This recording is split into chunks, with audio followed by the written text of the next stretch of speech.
अस्सलाम वालेकुम, कैसे हैं आप सब। तो आज हम स्टार्ट करने जा रहे हैं एक्सरसाइज 6A का क्वेश्चन नंबर 7। तो मेरे पास ये बुक 3 है जिसको हम D3 भी बोलते हैं और उसका ये अपडेटेड 7th एडिशन यानी न्यू एडिशन मेरे पास मौजूद है। इस न्यू एडिशन का ये चैप्टर नंबर 6 चल रहा है। मैंने इस चैप्टर के नेम से एक सेपरेट प्लेलिस्ट बनाई हुई है, उसका लिंक भी नीचे डिस्क्रिप्शन में दिया हुआ है ताकि आप लोगों को इस चैप्टर से रिलेटेड तमाम सॉल्यूशंस एक ही जगह पर आसानी से इसी प्लेलिस्ट में मिल सकें। इसके अलावा आपको डिस्क्रिप्शन में मेरे सोशल अकाउंट्स के लिंक भी मिल जाएंगे, आप इन्हीं अकाउंट्स के थ्रू अपने क्वेश्चंस को, सजेशंस को मुझ तक भी पहुंचा सकते हैं। तो आइए स्टार्ट करते हैं क्वेश्चन नंबर 7 को। तो अब आपको सामने स्क्रीन पर क्वेश्चन नंबर 7 की जो स्टेटमेंट है वो लिखी हुई नजर आ रही है। पहले हम इसकी स्टेटमेंट को रीड करते हैं। तो यहां पे लिखा हुआ है if y is an integer and it satisfy the inequalities 5y less than 20 and 2y is greater than और इक्वल टू -6। तो पहले यहां तक समझ लेते हैं। तो वो आपको कह रहे हैं कि अगर y एक इंटीजर है और साथ साथ वो इन दोनों इनइक्वालिटीज को सेटिस्फाई भी करता है। अब इंटीजर क्या होता है? इंटीजर उस नंबर को बोलते हैं जो सेट ऑफ इंटीजर्स में से आ रहा हो, और आपको मैं सेट ऑफ इंटीजर्स के बारे में बता चुका हूं। ऐसे सेट को हम कैपिटल जी के साथ डिनोट करते हैं, ये सेट ऑफ इंटीजर्स कहलाते हैं जिनको कैपिटल जी लेटर के साथ डिनोट कर रहे होते हैं, और इसमें सारे इंटीजर्स ही मेंशन किए जाते हैं। जैसे 0 एक इंटीजर होता है, पॉजिटिव नेगेटिव 1 एक इंटीजर होता है, पॉजिटिव नेगेटिव 2 इंटीजर होता है, और इसी तरीके के और बहुत सारे जो है इंटीजर्स इस सेट में मौजूद होते हैं। तो इस कंप्लीट सेट को बोलते हैं सेट ऑफ इंटीजर्स, और इसमें जो ये एलिमेंट्स होते हैं या जो नंबर्स होते हैं इनको कहा जाता है इंटीजर्स। तो इंटीजर्स के अंदर आप याद रख लें, कोई भी डेसिमल वाली वैल्यू नहीं आती, कोई भी फ्रैक्शन वाली वैल्यू नहीं आती। इस डेसिमल फ्री और फ्रैक्शन फ्री नंबर्स को हम एक तरह का इंटीजर्स बोल रहे होते हैं। ये पॉजिटिव भी हो सकते हैं और नेगेटिव भी हो सकते हैं, और इसी सेट में से आएंगे। ये सेट जो है इसमें बहुत सारे आप कह लें एलिमेंट्स होते हैं, इन्फिनिट मैनी होते हैं इंटीजर्स। तो इन्हीं में से कोई ना कोई नंबर अगर आप कहीं पे भी पिक करके लिखें तो वो इंटीजर ही कहलाया जा रहा होगा। तो यहां पर आपको यही कहा गया है कि जो y है ना वो एक इंटीजर है, यानी इस सेट में से आने वाला कोई ना कोई एलिमेंट है, कोई ना कोई नंबर है, क्योंकि सारा सेट जो है इंटीजर्स का सेट ही होता है। तो y एक आपके पास क्या है? इंटीजर है, और वो इन दोनों इनइक्वालिटीज को जो यहां पे लिखी हुई है 5y लेस देन 20 और 2y इज ग्रेटर देन और इक्वल टू -6, इन दोनों इनइक्वालिटीज को वो y की वैल्यू जो है जो कि इंटीजर है सेटिस्फाई भी करती है। अब जब हम कहते हैं ना कि कोई वैल्यू किसी इनइक्वालिटी को सेटिस्फाई कर रही है, इसका क्या मतलब है? इसका मतलब ये लिया जाता है कि वो वाली वैल्यू जब आप उस इनइक्वालिटी में रिप्लेस करेंगे, पुट करेंगे, तो वो इनइक्वालिटी ट्रू ही रहेगी, वो स्टेटमेंट ट्रू ही रहेगी। और ट्रू रहने का मतलब है उसकी जो साइड लेस थी वो लेस ही हो, जो साइड ग्रेटर थी वो ग्रेटर ही हो। जैसे यहां पे लिखा हुआ है ना कि y जो है इन दोनों इनइक्वालिटीज को सेटिस्फाई करेगा। इसका मतलब जब आप y की वैल्यू जो कि एक इंटीजर होगी यहां पर पुट करेंगे y की जगह पर, तो जो साइड यहां पर कही गई है ना कि लेस है वो लेस ही रहेगी, और जो साइड कही गई है ना बड़ी है, ग्रेटर है, वो ग्रेटर ही रहेगी। जैसे यहां पे लिखा हुआ है ना 5y लेस देन 20, तो अगर आप y की वैल्यू यहां पर पुट करते हैं और उसको सॉल्व करते हैं, क्योंकि y के साथ 5 मल्टीप्लाई हो रहा है, 5 से मल्टीप्लाई करना पड़ेगा, और आप देखते हैं कि ये लेफ्ट वाली साइड अभी भी लेस ही आती है, किससे? 20 से। तो इसका मतलब उस y की वैल्यू ने इस इनइक्वालिटी को सेटिस्फाई किया है, क्योंकि पहले भी 5y लेस ही था 20 से, और y की वैल्यू पुट करने के बाद भी लेफ्ट वाली साइड जो है लेस ही रही है 20 से। इसका मतलब उसने इस इनइक्वालिटी को सेटिस्फाई किया है। इसी तरह जब आप y की वैल्यू इस दूसरी इनइक्वालिटी में पुट करेंगे जहां पे लिखा हुआ है 2y इज ग्रेटर देन और इक्वल टू -6, जिसका मतलब ये बनता है कि ये 2y वाली जो साइड है या तो बड़ी होगी -6 से या इक्वल होगी। तो अगर आप y की वैल्यू यहां पर पुट करते हैं, सॉल्व करते हैं, उसको 2 से मल्टीप्लाई करते हैं, क्योंकि y के साथ कोएफिशिएंट 2 लिखा हुआ है जो कि उससे मल्टीप्लाई हो रहा है, और आप देखते हैं कि ये वाली साइड वाकई में या तो -6 से बड़ी आ जाती है या -6 के इक्वल आ जाती है। इन दोनों में से कोई एक काम एक वक्त में हो जाता है। तो इसका मतलब y की वैल्यू ने इस इनइक्वालिटी को सेटिस्फाई किया है, क्योंकि जो साइड पहले बड़ी थी y की वैल्यू पुट करने के बाद भी बड़ी रही है, और जो साइड पहले छोटी थी तो बाद में भी क्या रही है? छोटी रही है। तो जब आप y की वैल्यू इनइक्वालिटी में पुट करेंगे और वो आपको एक ट्रू रिजल्ट दे, ट्रू आप कह लें वो स्टेटमेंट एक तरह की हो, तो तब आप कहेंगे कि वो वैल्यू आपकी उस इनइक्वालिटी को क्या करती है? सेटिस्फाई करती है। तो यहां पर अब आपको एक चीज पता चल गई, उन्होंने आपको बता दिया कि y एक ऐसा इंटीजर है जो कि इन दोनों इनइक्वालिटीज को सेटिस्फाई करता है। आगे लिखा हुआ find all the possible values of y, तो आपने ऐसी y की तमाम पॉसिबल वैल्यूज जो है ना फाइंड आउट करके दिखानी है जो कि इंटीजर भी हो और इन दोनों इनइक्वालिटीज को सेटिस्फाई भी करती हो। ये हमें क्वेश्चन में पूछा गया। तो उम्मीद है आपको स्टेटमेंट क्लियर होगी। अब हम इसका सोल्यूशन स्टार्ट करते हैं। तो क्योंकि हमने सोल्यूशन निकालना है उसके लिए हमें इनइक्वालिटीज को सॉल्व करना पड़ेगा, तो हमें इन दोनों इनइक्वालिटीज को सॉल्व करना पड़ेगा, क्योंकि इन दोनों में ही y मौजूद है और इसी y की पॉसिबल वैल्यूज हमें चाहिए। तो पहले मैं पहली वाली इनइक्वालिटी को लिख दूंगा जो कि 5y इज लेस देन 20, और इसके साथ ही इसके पैरेलली दूसरी इनइक्वालिटी को भी लिख दूंगा जो कि है 2y इज ग्रेटर देन और इक्वल टू -6। अब हम इस इनइक्वालिटी को सॉल्व करते हैं। आपको इनइक्वालिटी सॉल्व करना आ चुकी होंगी, मैंने आपको इस एक्सरसाइज में बताई है वो, कि जब भी आपने किसी इनइक्वालिटी को सॉल्व करना होता है तो इसका मतलब होता है उसमें जो अननोन है उसकी वैल्यू को फाइंड आउट करना। तो जिस तरह हमारी इस पहली वाली इनइक्वालिटी में ये y अननोन है, तो इस y की वैल्यू को फाइंड आउट करने के लिए हमें इस y को सेपरेट करना पड़ेगा। इसके साथ कोई भी कोएफिशिएंट नहीं होना चाहिए, कोई भी चीज इसमें ऐड सब्ट्रैक्ट मल्टीप्लाई इससे नहीं हो रही होनी चाहिए। तो आप यहां पर देखें y के साथ जो कोएफिशिएंट 5 लिखा हुआ है वो इस y से मल्टीप्लाई हो रहा है, तो इस 5 को हमें यहां पर हटाना पड़ेगा। तो जब भी आपने इस तरह कोएफिशिएंट को रिमूव करना हो जो कि आपके वेरिएबल से या गिवन लेटर से मल्टीप्लाई हो रहा हो, तो आप दोनों साइड पर उसी सेम कोएफिशिएंट से, उसी सेम कांस्टेंट से डिवाइड करवा देते हैं। तो यहां पर इस 5 को हमने हटाना है, तो हम दोनों साइड पर किससे डिवाइड करवा देंगे, 5 से डिवाइड करवा देंगे। तो यहां पर भी मैं 5 से डिवाइड करवा दूंगा। ये जो सिंबल है लेस देन का ये वैसे ही, और यहां पर जो 20 लिखा हुआ है इसको भी मैं सेम नंबर 5 से डिवाइड करवा दूंगा। जब आप किसी नेगेटिव नंबर से डिवाइड करवाते हैं, याद रखिएगा इनइक्वालिटी का सिंबल चेंज हो जाता है, पॉजिटिव के केस में चेंज नहीं होता, इसलिए मैंने यहां पर चेंज नहीं किया। अब यहां पर ये 5 से क्या हो जाएगा, कैंसिल।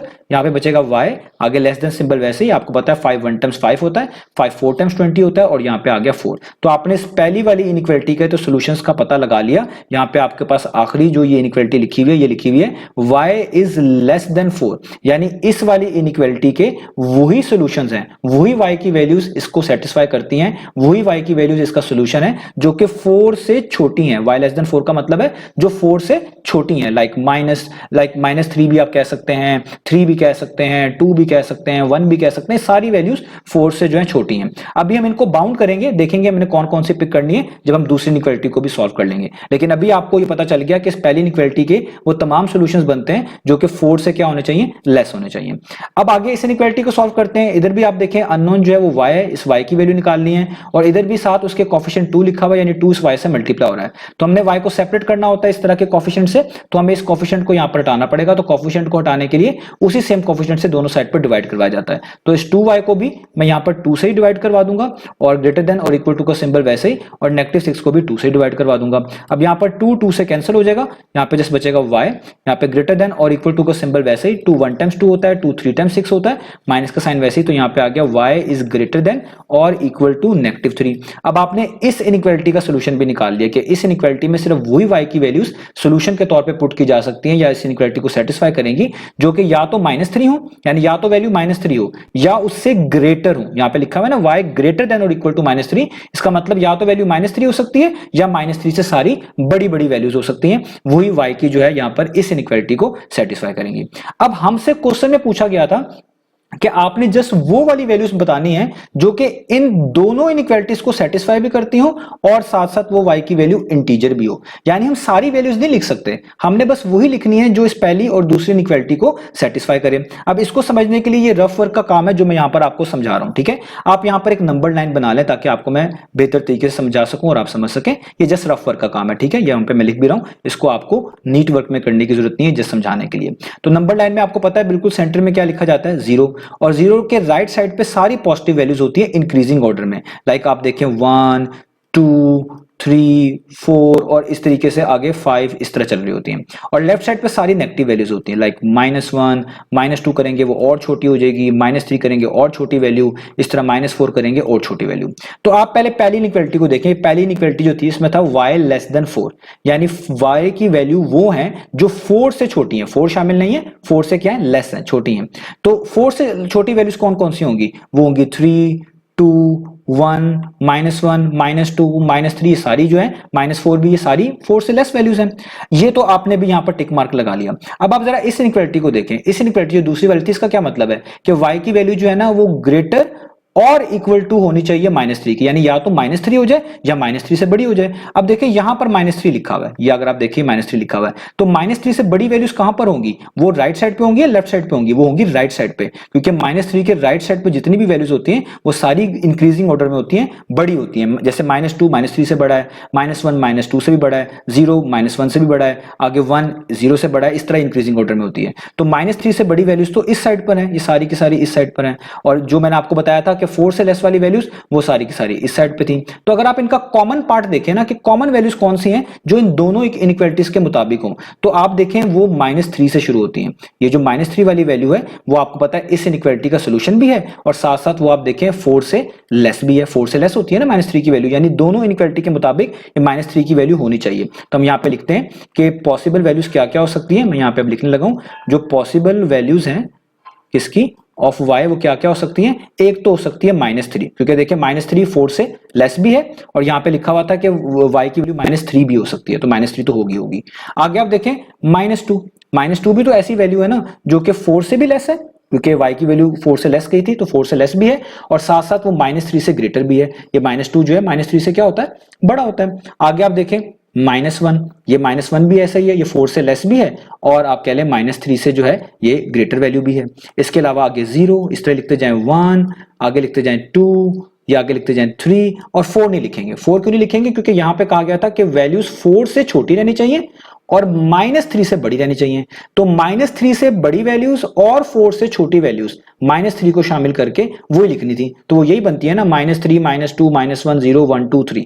अब याद रखिएगा मैंने 4 को क्यों नहीं शामिल किया, क्योंकि यहाँ पे लेस देन वाला सिंबल है, लेस देन और इक्वल टू वाला सिंबल नहीं है, इस इनइक्वालिटी के नीचे लाइन नहीं लगी हुई, अदरवाइज अगर लगी होती तो 4 को भी शामिल करता। इधर देखिए ये लाइन है जिसको हम पढ़ते हैं ग्रेटर देन और इक्वल टू, यानी -3 भी हो सकता है और -3 से बड़ी वैल्यूज भी हो सकती हैं। तो अगर आप इन दोनों इनइक्वालिटी को मिलाकर पढ़ें और इस नंबर लाइन से भी चेक करें, तो आपको कहा जा रहा था कि वही वैल्यूज आपको लिखनी है जो कि -3 से बड़ी हो, -3 को शामिल करके, और 4 से छोटी हो। तो देखिए -3 को शामिल करते हुए अगर आप देखें वो वाली वैल्यूज जो -3 और -3 से बड़ी हैं और 4 से छोटी छोटी हैं, वो यही बनती है, -3, -2, -1, 0, 1, 2, 3। और यहां पर भी आप देखें हमने जो चीजों को स्टार्ट लिया था वो 4 को तो हमने शामिल नहीं किया, तो 4 से पहले वैल्यू क्या आती है, 3।